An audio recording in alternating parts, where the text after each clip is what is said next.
제가 이렇게 이 자리에 서게 된 것은 아까 말씀하신 것처럼 세이브 코리아 김평우 이사장님께서 함께 도와주셨고, 저도 또 김평우 이사장님의 그 하시는 일에 뜻을 동참하기 때문에 이 일을 이제 함께 하게 됐습니다. 사실은 그분께서 먼저 저한테 요청을 하셨었는데, 그때는 오토원비어가 사망되기 전이었었어요. 그때 원래는 그 부시재단하고 이제 뭐 미팅이 좀 뭐 계획이 되고 있는 중이라서 좀 미루려고 했는데, 갑자기 오토 원비어 군이 그 정말 비극적으로 사망하는 사건이 일어났습니다. 오토 원비어 군은 북한을 방문하기 전에 저희 식당에서 한 끼 식사를 하고 간 적이 있습니다. 그때 뭐 이름은 몰랐죠, 제가. 그런데 얼굴 나오는 걸 보니까 우리 식당에 와서 밥을 먹고 갔던 그 청년이었습니다. 그래서 저는 다른 사람들에 비해서 특별히 더 많은 슬픔을 느끼게 됐고, 저는 탈북자의 한 사람으로서 그 오토 원비어가 이번에 당한 그 만행, 그 고문, 그 학대는 북한 주민들이 지난 70년 동안 당해온 그 고통이자 만행이고, 지금 이 시각에도 현재 진행형으로 진행되고 있는 또 고통이고, 김정은 정권이 이 땅에 존재하는 한 앞으로 지속되는 그런 고통과 만행이기 때문에 이 오토 원비어의 이 억울한 죽음에 대해서 국제사회가, 특히 미국 국민들이, 그리고 대한민국 국민들이 다 같이 분개해야 된다. 그리고 정말 김정은 살인 악마 집단을 용서하면 안 된다는 그러한 일념하에 미국 방문을 하게 됐습니다. 하나님 은혜로 많은 곳에서 좋으신 분들을 만나서 이렇게 성과적으로 일들이 진행되고 있습니다. 그래서 어제 오토 원비어 아버지의 회사를 방문해서 제가 준비해간 편지와 함께 이 오토 원비어를 추모하는 파란 리본에 저는 한미동맹을 상징하는 태극기 성조기 배지를 함께 달아서 만들었습니다. 제가 그래서 이 리본 배지와 함께 또 제가 서울에서 만들고 있는 통일약과, 이 통일약과는 제가 2015년도에 미 이사단, 주한미 이사단 15,000명 미군 장병들에게 선물을 했습니다. 그때 미군 장병들께서 대한민국이 자유민주주의로 통일될 때까지 대한민국의 자유를 지켜서 싸워주겠다라고 인터뷰도 했었고요. 작년에 이제 그 한 6,000박스 되게 그 지원을 했고, 올해 키 리졸브 한미합동군사훈련 3월 달에 했었죠. 그때 또 저희들이 4,000박스를 후원을 했습니다. 그때 한미동맹은 영원하다, 북한의 자유통일, 북한 인권해방, 북한도의 해방을 해달라고 이제 부탁의 편지를 넣었을 때 미군 장병들께서 정말 아주 격하게 공감을 하면서 저에게 감사 메시지도 보내왔고, 이런 일이 있었습니다. 그리고 이제 8월에 울지 프리덤 가디언 한미합동 군사 훈련을 하게 되는데, 저희들이 지금 통일약과를 또 그 미군 장병들에게 보내기 위해서 지금 준비를 하고 있습니다. 그래서 이번에 제가 통일약과와 함께 이 오토 원비어의 억울한 죽음을 추모하는, 그리고 한미동맹 강화와 북한의 노예 해방을 정말 당부하는 그런 의미를 담아서 이 리본 배지를 4,000개를 보내야 되는데 비용적 부담이 큽니다. 이게 배지 구하는데도 한 개에 2,000원씩 하니까요. 그래서 어려움이 있지만 하나님께 기도하겠습니다. 그래서 저는 한미동맹이 왜 존재하느냐, 한미동맹은 한반도의 공산 세력을 막아내기 위해서 존재한 것이었다고 저는 생각을 하고 있습니다. 그래서 북한의 실상에 대해서 그동안 많은 사람들이 말씀을 하셨기 때문에 저는 조금 중복되는 부분을 피하기 위해서 제가 갖고 있는 북한의 문제를 해결하기 위한 방안들을 좀 그 적극적으로 말씀을 드리도록 하겠습니다. 제가 아까 우리 박 회장님께서 소개를 하실 때 77년에 탈북했다고 하셨는데 77년이 아니고 97년입니다. 그 97년에 탈북했고요. 올해까지 20년이 됐습니다. 한 인간의 그 이념적인 기초가 다져지는데 20년 정도 걸린다고 하더군요. 그래서 저는 대한민국에 와서 처음에는 뭣도 모르고 살았고, 많은 사람들이 자유를 찾아왔습니까? 했지만 저는 자유를 찾아온 게 아니고, 저희들이 그 출신 성분이 나쁜 데다가 미국에 살고 있는 저희 사촌 동생 이혜리 작가가 저희 가족 소설을, 저희 그 가족 스토리를 소설로 내면서 저희 가족의 이제 정치범 수용소에 끌려가게 되는 위험한 일이 생겼기 때문에 사실 저희는 탈북하게 됐습니다. 그 당시에 저의 생각은 북한은 금방 이제 망할 것이다. 북한이 망하면 뭐가 될까요? 그건 천만의 말씀입니다. 만만의 말씀입니다. 북한이 망한다고 통일되지 않는다는 것을 저는 대한민국에 와서 20년 동안 살면서 깨달았습니다. 그때 제가 생각한 것은 북한이 망하면 자본주의 국가가 될 거라고 생각을 했습니다. 그때 당시에 북한의 김정일은 돈이 없었고, 북한의 김정일 정권은 거의 망하기 직전 단계에 들어섰죠. 저만 이렇게 생각한 것이 아니라 최근에 미국에 살고 계시는 그 북한의 39호실의 고위 간부를 지내셨던 이정호 선생께서도 증언을 하셨는데요. 김정일이가 자기 그 자금 창고가 비어 있다는 것을 남조선과 미국이 모르는 게 너무 천만다행이라고 이런 얘기를 하면서 남한의 햇볕 정책에 대해서 뜯어먹기 전략으로 대처하라고, 이제 물자든 돈이든 뜯어내라. 그래서 남한의 햇볕 정책을 이용하는 그런 전략으로 대처를 했다고 하죠. 사실 남한에서 김대중 정권이 햇볕 정책을 할 때 북한 주민들은 이렇게 말했습니다.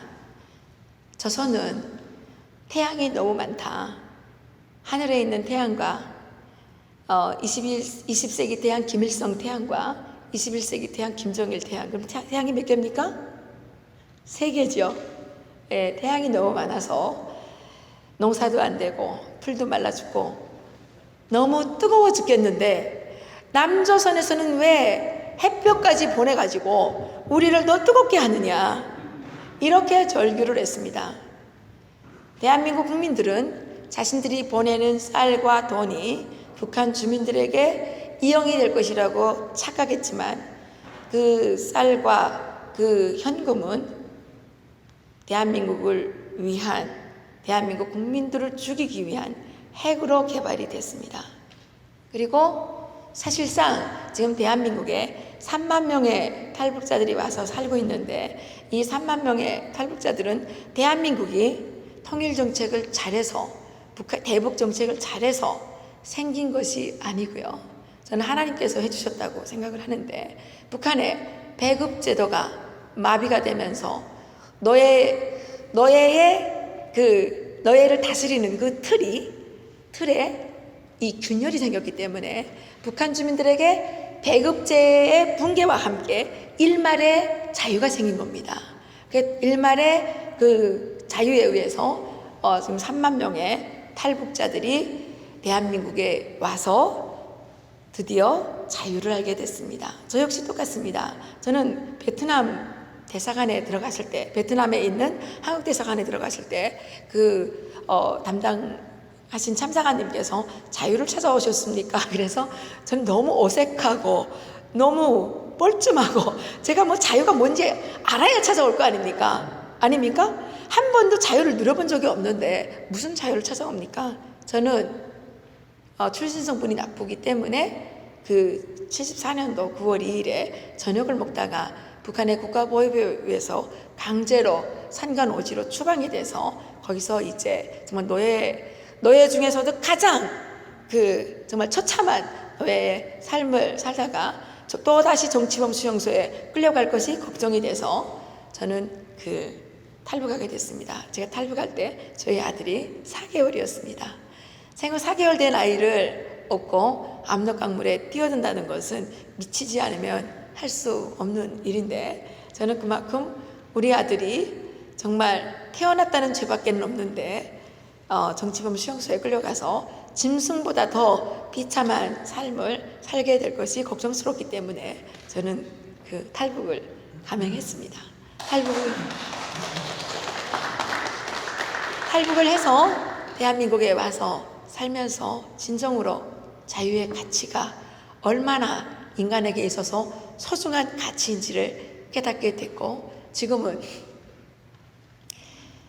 북한의 문제를 해결하는 것은 53년 8월 10일에 이승만 대통령께서 말씀하셨던 공산 학정 속에 있는 북한의 주민들을 노예에서 해방시키는 것만이 답이라고 확신을 갖게 됐습니다. 제가 20년 동안 대한민국에 와서 살면서 북한 주민들은 왜 굶어 죽게 됐는가? 대한민국 국민들은 도대체 무엇 때문에, 어떤 능력과 어떤 그 뛰어난 지략 때문에 이렇게 번영하고 발전하는 풍요로운 선진국 대한민국을 만들 수 있었는지에 대해서 저는 20년 동안 고민을 했습니다. 그 결과 저는 대한민국을 발전시킨, 대한민국의 생존을 보장해주고, 대한민국의 인권을 보장해주고, 대한민국의 민주주의를 보장해주고, 대한민국의 번영을 만들어준 그것은 바로 자유민주주의 시장경제체제라고 확신을 하게 됐고, 그것을 대한민국에 심어 놓으신 분은 다름 아닌 이승만 대통령이라는 것을 알게 되었습니다.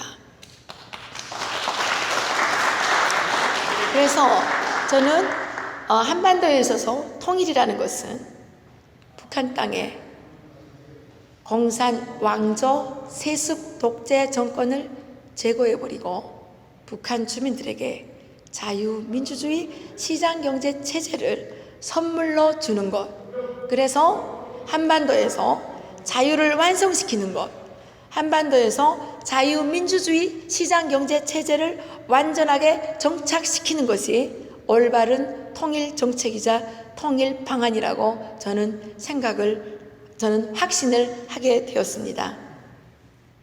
이승만 대통령께서 53년 8월 10일에 이런 말씀을 하셨죠. 그때 성명서였는데요.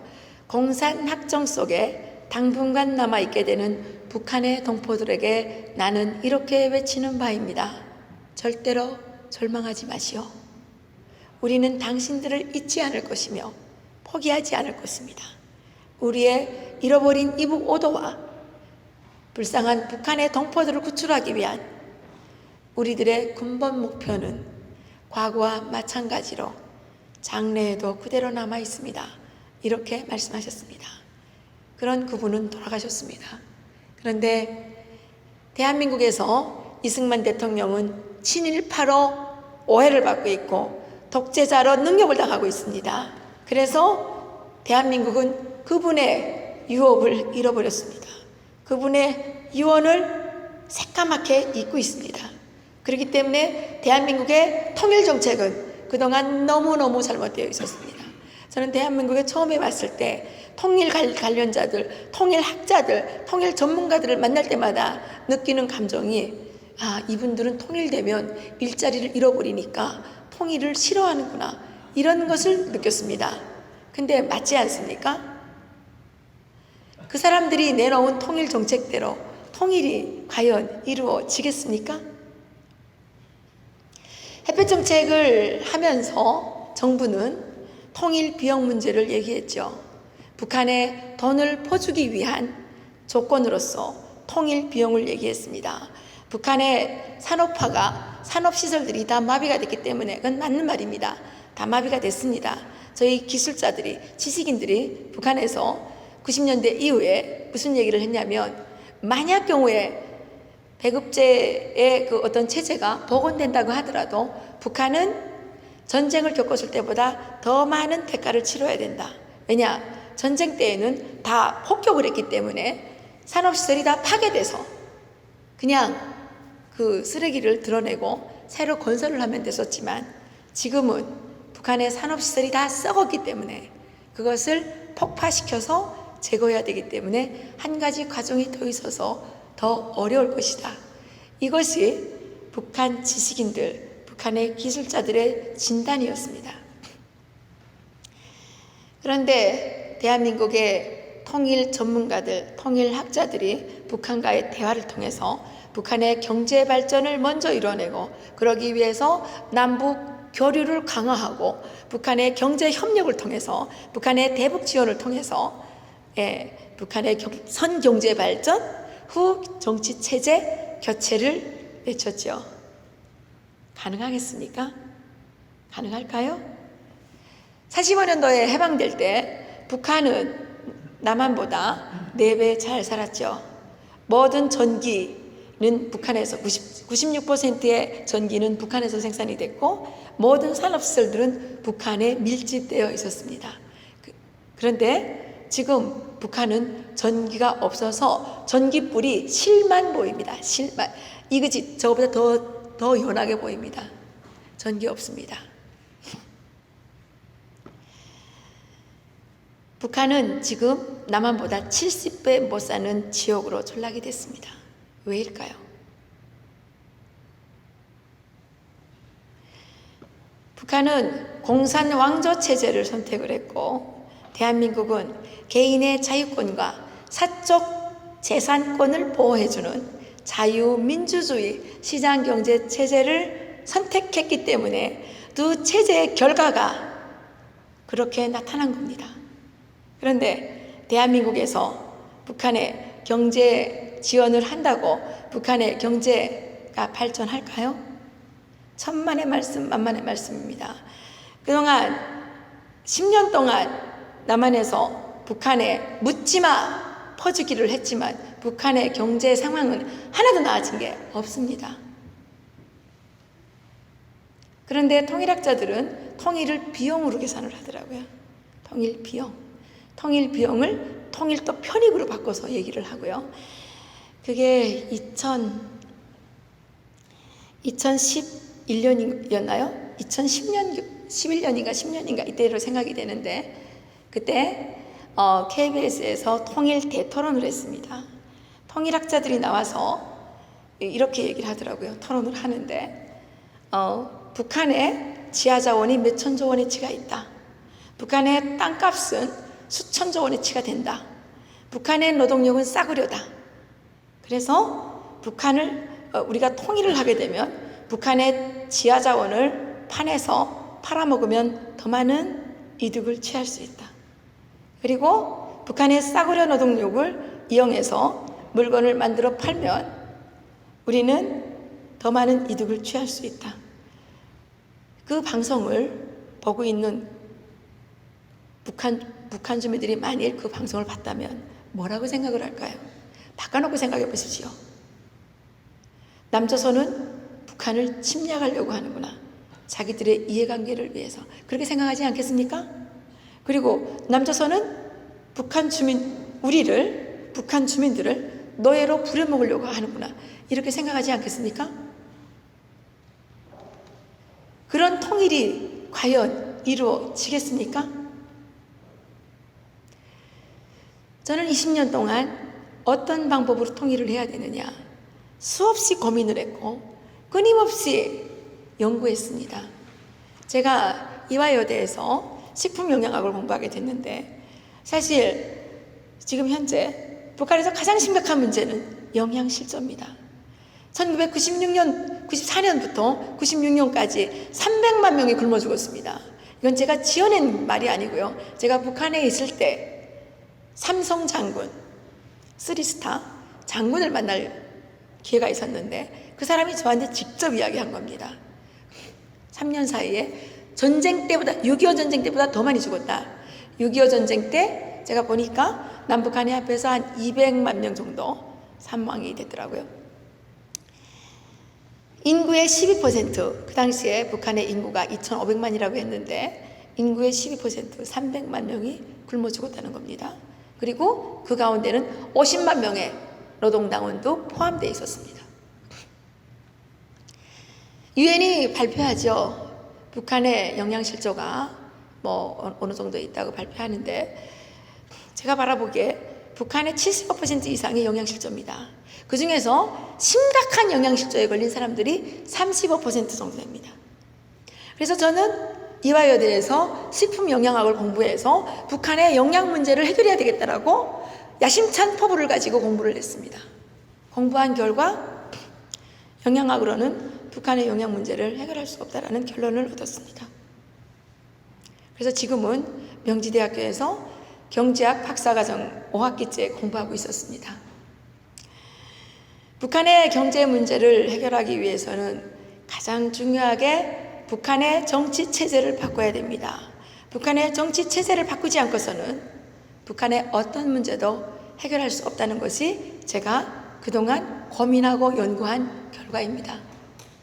북한의 이승만 대통령께서 남한 국민들에게 선물로 주셨던 자유민주주의 시장경제체제, 개인의 자유권을 보장해주고 개인의 사적 재산권을 보호해주는 그런 국가를 세울 때 북한 주민들에게는 진정한 자유가 주어질 것이고, 북한 주민들은 진정한 민주주의를 향유할 수 있을 것이며, 시장경제를 통해서 거기에서 개인들의 경제적 자주권을 획득하고 개인의 생존권과 번영과 풍요를 이루어낼 수 있다는 것입니다.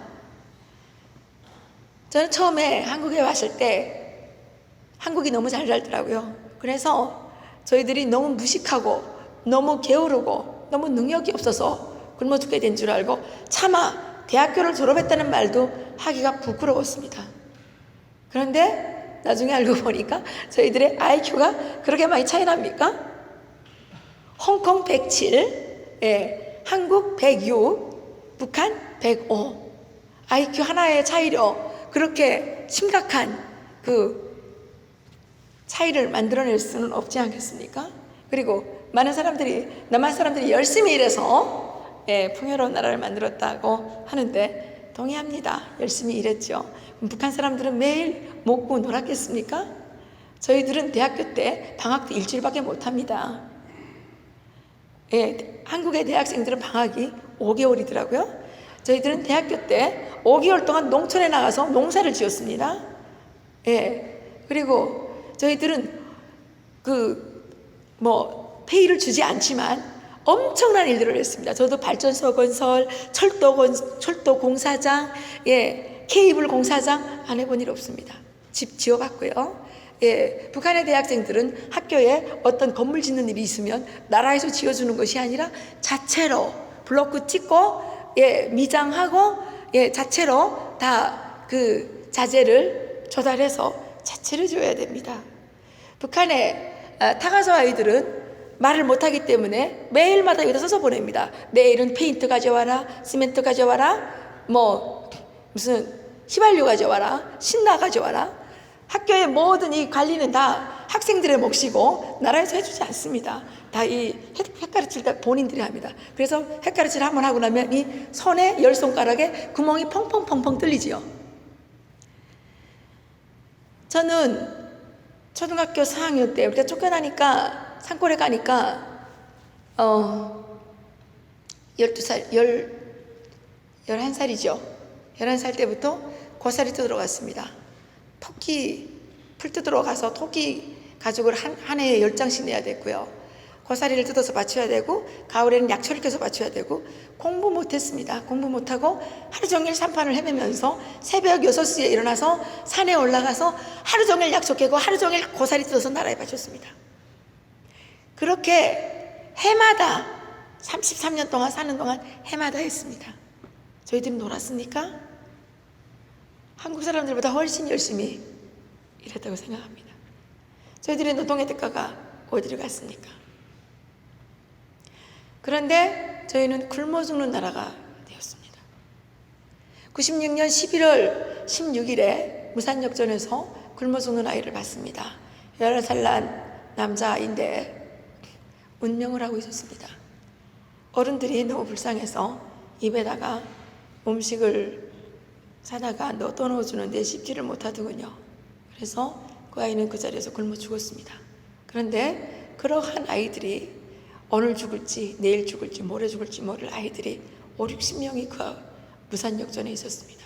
그런 아이들이 청진역전에 가고 함흥역전에 가면 5, 600명 씩 있었습니다. 전국에 시글시글했습니다. 처음에는 굶어 죽는 사람들이 불쌍했습니다. 그런데 하도 많이 굶어 죽으니까 또 죽는구나. 나도 언젠가 저렇게 죽겠지? 그렇게 생각했습니다. 그래서 사람들은 더 우악스러워졌고 더 악착같아졌고 옆 사람들에 대해서 더 배려가 없어지게 됐죠. 97년 7월에 탈북하기 직전인데 저희 집 바깥에서 사람들이 막 싸우고 있었어요. 그래서 제가 왜 싸우나 해서 나가봤죠. 10명 되는 사람들이 냄비 하나를 들고 여기 뛰고 저기 뛰고 막 그 냄비가 여기 가면 저기 뛰어가고 여기 가면 저기 뛰어가고 막 난리가 났어요. 저 냄비 안에 도대체 뭐가 있느냐 보니까 쥐 한 마리가 삶아져 있었습니다. 쥐 한 마리를 놓고 15명이 쟁탈전을 벌이고 있었던 거죠. 저는 그때 이런 생각을 했습니다. 니모 씨가 비전양 장기수였죠. 김영삼 정권 들어서면서 북한으로 송환을 했는데 그 사람이 송환되기 전에 노동신문에서 그 사람의 수기를 소개를 했었습니다. 연재를 했었죠. 그때 리모가 자기는 쥐를 너무너무 무서워하는데 감옥에 갇혀 있을 때 너무 배가 고팠기 때문에 어느 날 아침에 자기 그 국그릇에 자기에게 배달된 국그릇에 쥐 한 마리가 빠져 있었다. 그런데 자기는 쥐를 너무너무 무서워했지만 너무 배가 고팠기 때문에 그 쥐 한 마리를 다 뜯어먹을 수밖에 없었다. 그래서 처음으로 포식을 했었다. 이렇게 이제 기록을 해줬어요. 저는 그때 그 장면을 보면서 리모가 있었던 감옥은 그래도 천국이었네. 쥐 한 마리 혼자 먹을 수 있었으니까요. 그렇지 않습니까? 북한에서 저희들에게 조선민족 제일주의 정신으로 날마다 무장을 시켰죠. 조선민족은 세계에서 가장 위대한 민족이다. 왜냐? 정말 절세의 위인인 조선민족의 수천 년 역사에서 처음으로 맞이하고 높이 모신 김일성이라는 위대한 인간을 지도자로 모시고 있기 때문에 조선민족은 세상에서 가장 우월한 민족이다. 그래서 조선민족 제일주의 정신으로 무장을 하라 그래서 저희들은 그렇게 무장을 했죠. 96년도쯤 되는데 제가 압록강 주변을 지나가고 있는데 한 50여 명 되는 탈북자들이 중국에서 잡혀서 강제 북송이 되고 있었습니다. 그 사람들이 이제 보니까 하얗게 농약을 뒤집어 쓰고 끌려오고 있었습니다. 저는 처음에 그 밀가루를 뒤집어 쓴 줄 알았습니다. 뭐 이렇게 하얀 가루를 뒤집어 썼길래 물어봤습니다. 저 사람들이 뒤집어 쓴 저게 뭐냐? 농약이라는 겁니다. 살충제. 그 꽃제비들이 탈북을 한 거니까 그 사람들에게 이가 많다고 중국 사람들이 그 사람들에게 살충제를 뿌려서 그 사람들은 벌레도 아닌데 벌레처럼 살충제를 뒤집어 쓰고 끌려오고 있었습니다. 저는 조선민족 제일주의의 결과가 결국은 이웃나라에 밥 얻어먹으러 갔다가 농약이나 살충제나 뒤집어 쓰고 오는 것이냐? 정말 이 나라가 가는 끝이 어디냐? 그런 것을 뒤로하고 저는 탈북을 했습니다. 한국에 와서 보니까 너무 잘 살더군요. 그렇지만 저는 북한에서 이미 세뇌된 교육을 받았기 때문에 처음에 부정적이었죠. 저를 감동시킨 것은 사실은 아주 사소한 것이었습니다. 탈북해서 남한에 간 지 한 2주일 정도 지나서 63빌딩을 방문하게 됐는데 이렇게 말씀드리면 빌딩의 높이에 감동받아서 제가 감동을 했을 거라고 생각을 하시지만 전혀 그렇지 않습니다. 북한에도 105층짜리 빌딩을 세우다가 중단했지만 105층짜리가 서 있는 것을 저는 보고 봤기 때문에 빌딩의 높이에는 별로 감동하지 않았습니다. 제가 감동한 것은 그날 그 아이맥스 영화를 보러 왔던 남한의 어린이집 어린이들 얼굴이었습니다. 그날 아이들이 영화를 보고 나가는데 그날 날씨가 좀 추웠어요. 그리고 흐렸어요. 그래서 노란 이 잠바 같은 거를 다 같이 입었는데 그 아이들 얼굴에 대한민국의 진실이 있었습니다. 저는 그 아이들의 얼굴과 제가 북한에서 봤던 굶어 죽기 직전에 처한 수만의 꽃제비 아이들의 얼굴이 비교가 됐습니다. 저는 그때 김일성, 김정일에 대해서 처음으로 개새끼라고 욕을 했습니다. 개새끼들이 우리를 속여도 정도가 있는 거지. 어떻게 이렇게까지 속일 수 있었느냐. 그리고 김정일을 눈앞에서 만난다면 찢어 죽이고 싶었습니다. 저는 너무 가슴에서 피가 솟구쳐서 그날 저녁에 돌아가서 일기장에 썼습니다. 김정일을 찢어 죽이고 싶다고.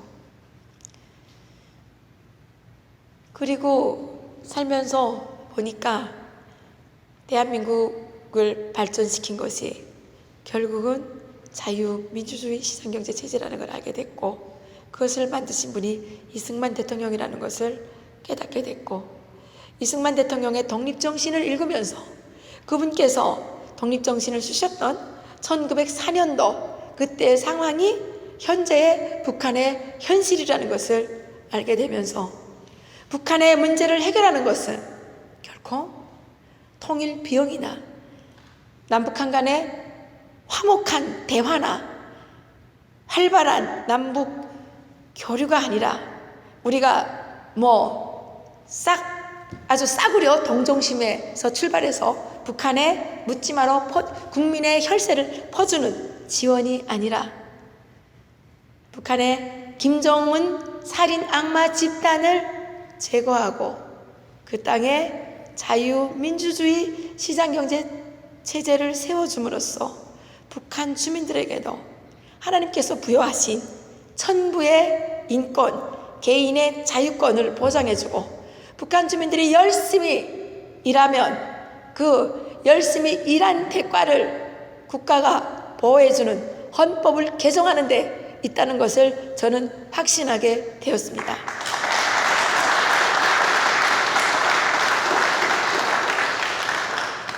근데 이것을 해야 되는데 우리에게는 힘이 없습니다.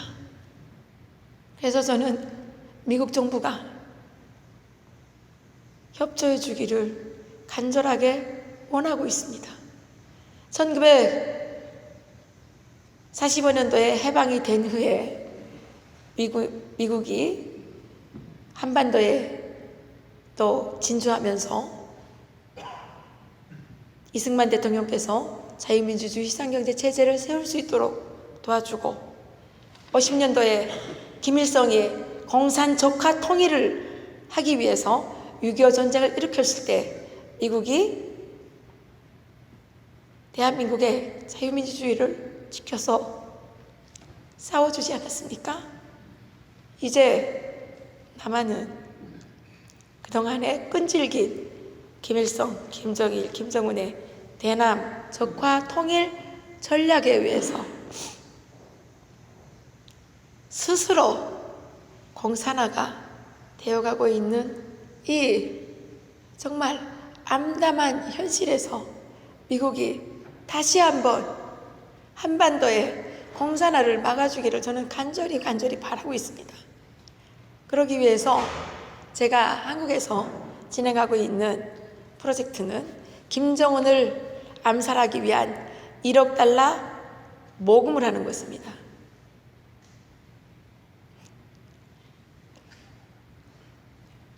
어처구니 없으십니까? 제가 이런 프로젝트를 시행하게 된 데는 사연이 있습니다. 저는 2010년도에 미국 국무부가 주는 용기 있는 국제여성상을 받았습니다. 사실 제가 어떤 일을 잘했거나 어떤 공로가 있어서 받은 상은 아니라고 생각을 합니다. 저에게 북한의 해방을 위해서 보다 많은 일을 하라고 주신 상이라고 생각을 했습니다. 2011년 12월 17일에 김정일이가 죽고 김정은 정권이 들어서면서 김정은 정권에게 가장 위협적인 것은 탈북자들입니다. 그래서 김정은은 탈북자를 발견하면 즉석에서 사살해라. 그리고 탈북자 가족을 3대를 멸족시키라는 지령을 내렸죠. 그리고 1월 말에 2월 초에 중국에서 34명의 탈북자들이 잡혀서 강제 북송될 위기에 놓였습니다. 거기에는 태어난 지 2개월밖에 안 된 어린 아기도 있었습니다. 저는 탈북자 강제 북송을 막는 것이 북한의 김정은 정권을 무너뜨리는 가장 중요한 일이라고 생각을 해서 박선영 국회의원께서 그때 단식을 하셨는데 제가 너무 미안하기 때문에 저도 탈북자의 한 사람으로서 단식을 했습니다. 18일 동안 단식을 했습니다. 그러는 과정에 중국에 있는 저의 친구를 만났는데 그 친구의 가족이 중국에서 아주 중요한 요직에 있었습니다. 그래서 제가 그 친구에게 얘기를 했죠. 이 사람들이 끌려가면 시범이기 때문에 무조건 죽이는데 네가 가서 니네 친척한테 좀 얘기를 해가지고 어떻게 하나 강제 북송을 막아야 된다. 이렇게 얘기를 했는데 그 친구 얘기가 국가 간의 이익이 걸린 문제이기 때문에 자기가 친척한테 얘기해서 해결될 일이 아니라고 그러더라고요. 해결할 수 있는 방법은 단 한 가지, 강우병 촛불 때처럼 100만의 대한민국 국민들이 달려나와서 시위를 하게 되면 가능해질 수 있다라고 얘기를 했습니다. 그래서 저는 단식하면서 기도를 했죠. 그런데 대한민국에 수많은 민주주의 투자들이 있고 인권활동가들이 있지만 400명을 모으기도 힘들었습니다. 그래서 제가 그때 아주 사회적 어떤 지성으로서 존경을 받고 있던 안철수 교수에게 편지를 보냈습니다. 나는 제가 대한민국에 금방 왔을 때 고속철도가 건설되고 있었고 그 고속철도를 건설함으로 인해서 도룡령이 죽는다고 고속철도를 못하게 하는 스님이 있었습니다. 그래서 고속철도가 오랫동안 중단됐죠. 그리고 촛불 시위가 엄청나게 일어났죠. 그래서 저는 그때 정말 대한민국은 대단한 나라다. 도룡령에 저는 산골에 쫓겨갔을 때 도룡령을 엄청 많이 죽였거든요. 그랬는데 대한민국은 도룡령이 죽을까봐 그 어마어마한 고속철도 공사도 못하는 이렇게 생명권을 소중하게 여기는 나라에 내가 살게 됐다는 것이 너무너무 자랑스럽고 너무너무 영광스러웠습니다. 그런데 대한민국의 그 많은 촛불들이 34명의 탈북자들이 강제 북송돼서 공개 처형당할 위기에 있는데 아무도 나서지 않았습니다. 저는 너무 슬펐습니다. 그래서 저는 안철수 교수에게 탈북자의 생명은 도룡령보다 더 가치가 없느냐 그렇게 제가 편지를 보낸 적이 있었습니다. 그래서 안철수 교수가 그 당시에 깜짝 방문을 했는데 고작 3분 30초 머물다가 갔는데 저는 그분이 엄청 영향력이 있으신 줄 알았는데 혼자 오셨습니다. 깜짝 놀랐습니다. 그래서 저는 18일 동안 단식을 끝내고 하나님께 서원하면 되지 않을까 해서 1000일 동안 탈북자들과 함께 탈북자 강제 북송 반대 시위를 했습니다. 그랬는데 김정은 정권은 아직도 존재하고 있습니다. 날이 갈수록 더욱더 잔인해지고 있고 지금은 핵을 개발해서 미국 본토를 공격하겠다고 협박하고 있죠. 작년에 5월에 조선노동당 7차 대회가 있었죠. 거기서 김정은은 얘기했습니다. 시간은 우리 편이다. 맞습니다.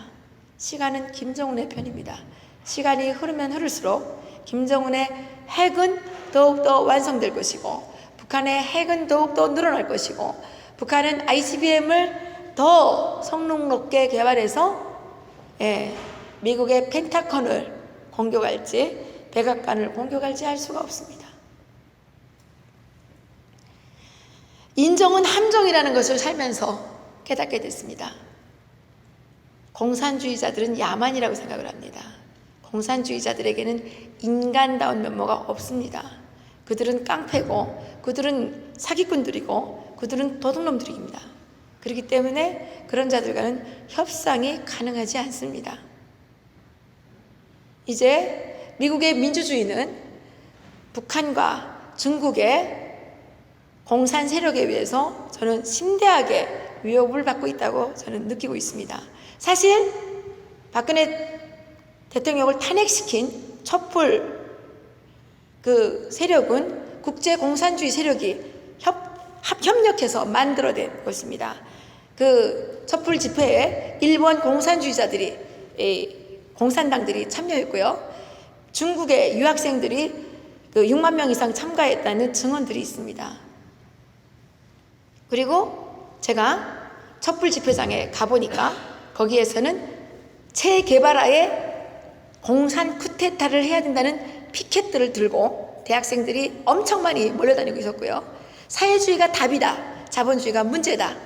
이렇게 주장을 했습니다. 그리고 중고등학교 학생들까지 동원해서 청소년이 앞장서서 혁명정권 세워내자라고 피켓 들고 나왔죠. 그거를 주도한 아이가 13살 때 최연소로 민주노동당에 가입한 민주노동당 당원이었습니다. 그동안 대한민국 국민들이 자유민주주의 시장경제체제 대한민국의 정체성을 망각하고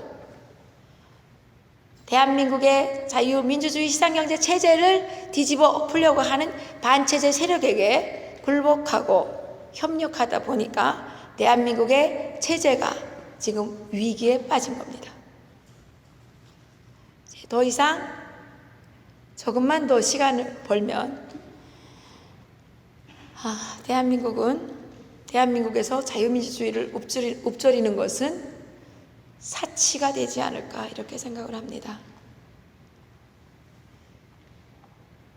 그래서 제가 마지막으로 찾은 대안이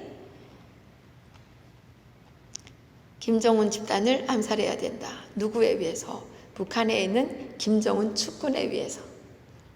말 될까요? 살짝 에피소드가 있습니다. 2014년 2월 초하는 날 제가 2014년 2월 초하루 제가 TV조선 정치 옥타곤에 출연을 했는데 그때 이제 핵 때문에 또 이슈가 돼서 이런저런 얘기가 있었는데 제가 그때 이런 얘기를 했죠. 북한의 김정은 문제를 해결하는 것은 지극히 시장 경제적인 방법으로 해야 된다. 그게 뭐냐? 그래서 시장 경제가 뭡니까? 시장에서 가격을 매겨서 사람들에게 보여주는 겁니다. 그죠? 그래서 구매자를 찾는 일입니다. 그죠? 수요가 있는 곳에 공급이 따른다. 그죠? 그래서 가격이 없으면 구매 욕구가 생기겠느냐? 그러니까 김정은의 몸뚱아리에 가격표를 달아주자. 그래서 김정은을 암살하면 $10,000,000 현상금을 주겠다고 가격표를 걸어야 된다. 체령에 암살하면 $500,000,000 주겠다고 걸자. 이게 차등을 두는 거죠. 그렇게 이제 방송을 했어요. 막 출렁했죠. 그랬는데 중국의 탈북자들을 구출하러 다니는 탈북자 목사가 있습니다. 그 목사님이 중국에 2월 중순경에 다녀왔는데 와서 박사님, 내가 중국에 갔더니 북한에서 넘어온 탈북자가 장백현에 갔는데, 형님, 남조선에서 그 김정은이 먹다 가면 $10,000,000 준다는 게 사실이요? 이렇게 물어봤다는 거예요. 여기서는 줘야 된다고 그랬는데, 그게 왜 우리나라 속담에 떡은 떼고 말은 붙인다는 말이 있잖아요. 예, 그러니까 그게 북한으로 가면서 $10,000,000를 줘야 된다고 그랬는데 준다고 소문이 퍼진 겁니다. 그래서 이제 갔다 와서 그 얘기를 합니다. 3월 초에 김정은이가 김정은 암살 대비훈련을 했습니다. 뉴스에 찾아보세요. 했는데 했는가 보다 했죠. 조선족이 북한하고 좀 많이 통하는 조선족이 8월에 와가지고 하는 얘기가 그 TV조선이 단동에서 아주 잘 잡힌다는 거예요. 그래서 그 북한의 보위부 요원들이, 거기 간부들이 와서 TV조선을 아주 열심히 보는데, 탈북자들이 그 당시에 많이 나가서 방송을 했죠. 탈북자들이 나와서 북한에 대해서 뭐라고 얘기하면 처음에는 저런 쓰레기들이 있느냐고 막 얼굴이 시뻘개서 화를 내다가, 시간이 흐르면 흐를수록 조용해지다가, 나중에는 같이 웃다가, 나중에는 아주 시원해 한다는 겁니다. 그리고 방송이 끝나면 아쉬워한다는 거예요. 그리고 야동, 그거를 가장 많이 보급하는 게 북한의 보위부 요원들이라 그러더라고요. 그러면서 3월 달에 그 암살 대비훈련 했는데 왜 했는지 아느냐? 그래서 왜 했냐? 그랬더니 2월 중순경에 북한에서 맞는 거예요. 탈북자들이 형님 그 말한 거하고 똑같잖아요. 2월 중순경에 북한에서 김정은이가 암살당했다라는 소문과 함께 김정은이 목을 따가면 $10,000,000 현상금에 걸려있다라는 소문이 파다하게 퍼졌다는 겁니다. 그래서 일부 세력이 김정은을 암살하고 현상금 $10,000,000를 받으려고 이제 시도를 약간 했나 봅니다. 그래서 효과가 있구나 생각을 합니다. 그래서 제가 이번에 미국에 오게 된 가장 중요한 동기 중에 하나가 김정은 암살 현상금이 $1억 걸려있다는 것을 전 세계에 공포함으로써, 북한의 김정은 측근들이 하루빨리 $1억 현상금을 가져갈 수 있도록 해주자라는 게 저의 이 해주자라는 프로젝트를 전 세계에 선포하기 위해서 제가 미국에 왔습니다.